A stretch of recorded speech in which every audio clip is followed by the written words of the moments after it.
여러분을 위한, 너만을 위한 그런 재개발 물건은 있을 수가 없는 시장이 돼버린 게 지금 가장 큰 변화예요.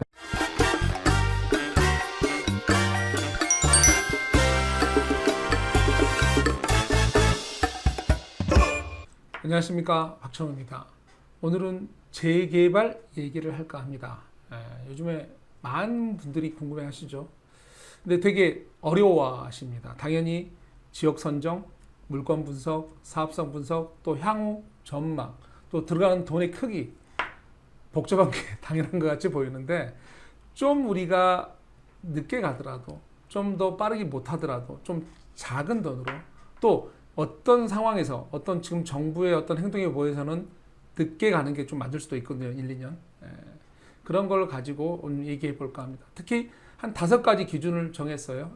초보자분들이 이런 팁 정도면 고르는데, 지역을, 또는 뭐 이렇게 물건 고르는데 좀 편하시지 않을까 하고, 보시죠. 제목은 저렇게 정했습니다. 소액으로 황금 재개발 고르는 법이라 했고요. 하나씩 볼까요?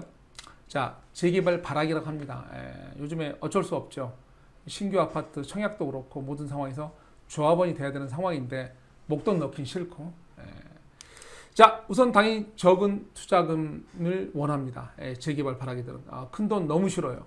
두 번째가 높은 감정평가 금액. 세 번째가 적은 추가 부담금. 항상 우리가 다툼의 요인이고 속도의 문제죠. 그 다음에 이제 빠른 속도. 이왕이면 좀 더 늦게 가더라도 좋게 받기 위해서 그래도 빠른 게 좋잖아요. 그 다음 5번째가 높은 해상 프리미엄. 내 지역이 남들보다 더 높은 프리미엄을 받을 수 있는 지역이면 좋겠다. 저 5가지를 섞을 수 있다면 참 좋은 게 아닌가. 그러면 우리는 무엇을 보고 저 5가지를 맞출 거냐? 그게 중요한 것 같습니다. 1번 이제 적은 투자금은 뻔한 얘기죠. 어떤 이제 전세를 끼고 하는 투자가 될 겁니다. 이왕이면 전세가가 오르는 물건이어야 되고 그 지역에 많지 않은 노후 지역이니까 당연히 어떤 이제 신규 물건일 확률이 높겠죠. 어쨌든 간에 그런 전세가 많은 올 지역이 될 것이고 나머지 세 번째, 네 번째, 5번째는 어떻게 보는 건지 보시겠습니다. 우선 이제 높은 감정 평가에 여기에 대해서는 요즘에 할 말이 있습니다. 시간차. 요즘에 사실은 많은 프리미엄이 오른 것들이 관리처분, 즉 2주 단계를 앞두고 있는 감정 평가액을 이미 선고받은 이런 지역이 많은데 어떤 걸 이용하면 좀 느리게 가는 게 답이 아닐까. 무엇이냐면요. 독도 잘만 쓰면 약이 된다. 독이라고 그랬습니다. 제가 어떤 거냐면요. 자, 공시지가. 우리가 재산세를 낼 때 이 공시지가 요즘에 종합부동산세부터 시작해서 보유세 부분 말이 많습니다. 근데 감평액도 저게 영향을 줍니다. 그러면 제가 왜 독이라 그러냐면 요즘에 말 많은 공시지가 현실화 말이 많죠. 말이 대단히 많습니다. 근데 저게 재개발에서 반대로 작동될 수도 있습니다. 왜? 공시지가 높은 것이 당연히 감평액은 높아질 수밖에 없는 원리로 그래서 공시지가 높은 지역이 답이 될 수 있고 어떤 말에서는 지금 당장에 사업을 추진하는 것보다 공시지가 현실화 이후 내년 이후에 이왕이면 관리처분 떨어진 지역이 같은 금액이 들어가거나 비슷한 지역이라 할지라도 뭐 보통 뉴타운에 가면 1구역, 2구역, 3구역이 나눠져 있잖아요. 약간의 슬로우 1, 2년을 늦추는 게 더 나을 수도 있는 그런 상황이 될 수도 있다 말씀을 드리는 거고요. 저도 이제 이런 기사죠. 공실화율 90%까지 올린다. 단번이 아니고 나눠서 올리는 거잖아요. 시세 대비 그게 낮다고 보고 있기 때문에. 그래서 우리가 보통 대출할 때도 시세 많이 없으면 공시지가 가지고 많이 기준을 잡죠. 그래서 이게 당연히 영향을 미칠 거거든요. 그러니까 이제 공시지가를 올려줄 거고 정부가 그 다음에 그 공시지가는 감정의 기준을 올려줄 겁니다. 이걸 이용할 수, 즉 물건을 고르실 때 이왕이면 이게 좀 평균적으로 높은 지역을 고르시는 게 같은 금액이 들어간다면 요즘에 경기도라에서 작은 금액 들어가는 거 아니거든요. 자, 그 다음에 자, 추가 부담금 너무 싫습니다. 진짜로 추가하면 너무 싫을 거예요. 사업성이 좋아야 저걸 적게 낼 텐데 그럴 거면 이왕이면 땅 넓고 조합은 적은 지역, 토지 가치가 높은, 즉 평당가가 높은 거, 그 다음에 이왕이면 우리가 규모가 좀 크게 나올 수 있는, 그 다음에 이제 어떤 이제 일반 분양을 때려도 저 위치라면 수요가 많아서 분양가를 좀 높여도 여러분이 누구나 봐도 아 저기는 분양 받을 거야. 우리가 뭐 용산 같은 게 대부분 많은 그런 지역인데 그런 지역. 그 다음에 이제 속도. 이왕이면 좀 주변 주민들이 야 이제 서서히 이 노후된 주택 싫어. 아 지겨워. 아 나 여기 살기도 싫어. 그래서 빨리 갈 수 있는 이런 분위기가 될 수 있는 지역. 타이밍. 금리는 지금부터 향후 5년 정도는 뭐 향후 10년까지 볼 수도 있는데 쉽게 오를 수 없는 상황이죠. 이럴 때 사업가는 게 당연히 추가 부담금, 금융 이자가 적을 테니까 그러겠죠. 자 비례율이 그럼 높아진다고 표현을 합니다. 그런 걸 가지고 이런 걸 같이 고를 수 있는 지역. 그러면 저거를 뭐를 봐야 되느냐? 자 예상 조합원 수 이왕이면 우리가 아까 말씀 기준은 이제 조합원 수가 적을 수 있는 즉 집 숫자. 단독 위주에 좀 많다든가 즉 사람은 많이 사는데 저기 집 숫자가 적은 거죠. 그게 이제 샘플 잡을 수 있는 게 인구 1000명당 주택수라는 데이터가 우리나라에 있습니다.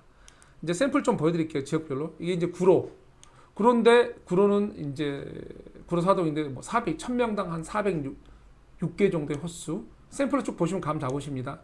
노량진은 323 그 다음에 이제 동작구인데요. 동작구 대방동 사람 당연히 대방청 많을 거 생각하시잖아요. 307호 사람 사는 거하고 주택수는 다른 겁니다. 저는 주택수 기준을 말씀드립니다. 그래야 주택 소유주 그거에 따라서 조합원수 정해지니까. 그 다음에 이제 옥수동 377 정도 돼 있고요. 이건 이제 한남동 우리 용산의 샘플로 하나 잡았는데 332호 보통이 대부분 이제 샘플을 보셨겠지만 300 이상의 지역이 상당수 많습니다. 특히 이제 노후된 지역을 더 더하겠죠. 월계동인데 이거는 395. 이거는 이제 성남시 샘플입니다. 332. 그러니까 단대동 일대 그 일대들. 즉 300호 이상이 상당수고요. 그 다음에 이제 광명 사동 345호 조합원 수 비율에서. 그래서 조합원 수가 많아지면 당연히 물론 면적 기준을 여기다 포함해 정확한 데이터는 나오겠지만 통계적으로 보시니까 어떠세요? 상당수 조합원이 300호수 이상의 면적이 호수가 나온다.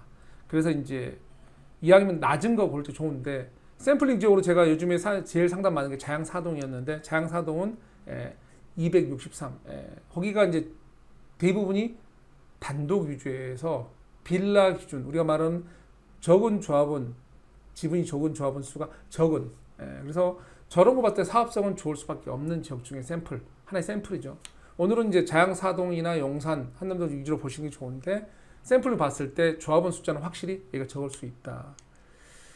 그리고 이제 거기 더 있을 때 그러면 저런 지역의 속도가 어떠냐 이제 그런 거를 이제 봐야 되죠. 그러면 자양사동 샘플을 보면 이게 주인이 많이 안 사는 노후된 곳이 사실 속도는 빨라요. 뭐냐면 너무 노후돼서 옛날 우리가 강남의 개포주공 많은 세입자 위주로 살았죠.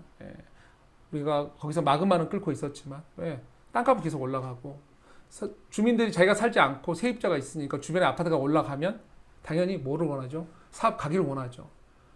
위치가 좋으니까 옆에 아파트가 많이 올랐으니까 당연히 내가 살지도 않는데 이런 원리거든요. 이거는 이제 자가거주 비율을 보시면 그걸 파악할 수 있어요. 이제 송파 같은 경우는 이미 끝났죠. 그러니까 60% 넘습니다. 보통 45%에서 50% 사이가 제일 많은 지역인 거고 여기 이제 자양사동인데 제가 확대 좀에서 보여드리면 25%밖에 안 돼요. 25% 됩니다. 상당히 낮죠. 그래서 이제 저런 곳의 노후도도 여기가 자양사동 67% 정도 됩니다. 노후도 상당히 높습니다. 그래서 아까 말한 샘플로서 뭐냐면 빠른 곳이 어떤 곳이냐면 아파트 가격이 많이 오를 때 노후됐어. 노후됐는데 사업성이 좋은데 주인이 많이 안 살아야 돼. 그러면 빠를 여지가 대단히 개연성이지만 많죠. 이제 어느 지역을 고를 때 우리가 좀 장기적으로 왜냐면 갑자기 아까 말했듯이 요즘에 경기도도 프리미엄이 4억 얼마예요. 감정가 나온 이에서 보통 감정가 나오기 전에 광명이나 이런 데 보면 실제 매매가 대비 감정가는 한 2억 5천에서 3억 차이 났거든요. 즉 5억 원짜리 사면 내가 평가 금액이 2억대 내외였어요. 많이 피크 올랐을 때. 자 그런 걸 생각을 한다면 조금 빌라를 봤을 때 그러면 거기에다가 내가 지금 또 프리미엄을 또 형성이 돼 있는 거잖아요.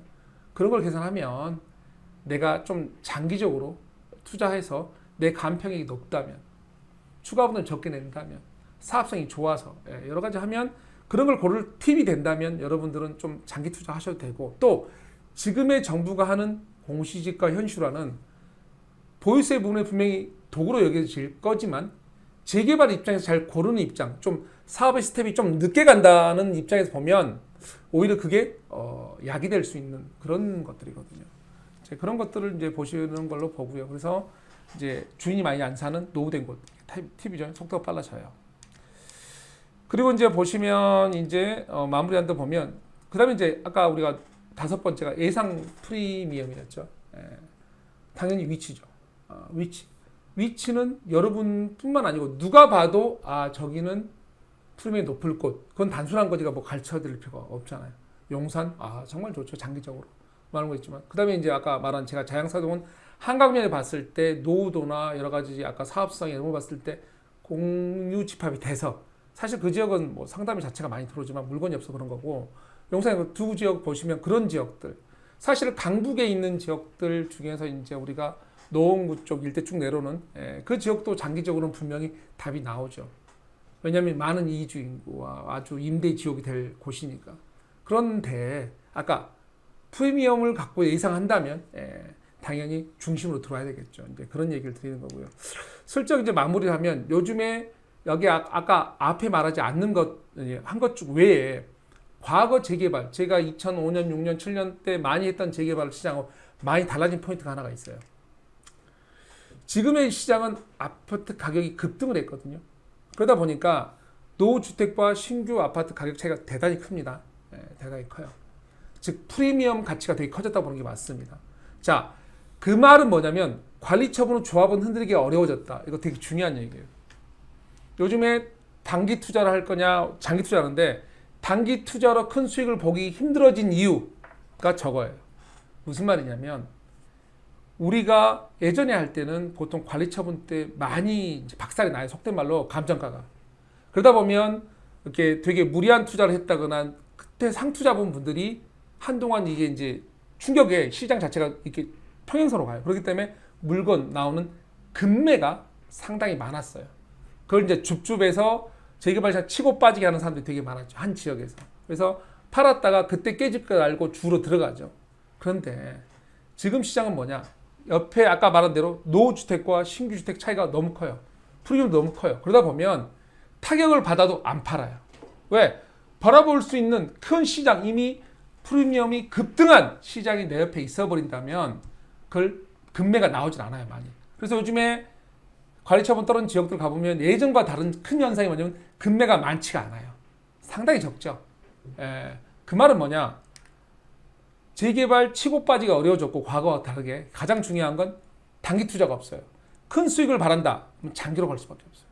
요즘에 재개발 시장에서 가장 큰 변화는 과거와 다른 건 단기로 내가 큰 투자를 먹겠다, 큰 수익을 먹겠다, 거짓말이에요. 될 수가 없어요. 왜?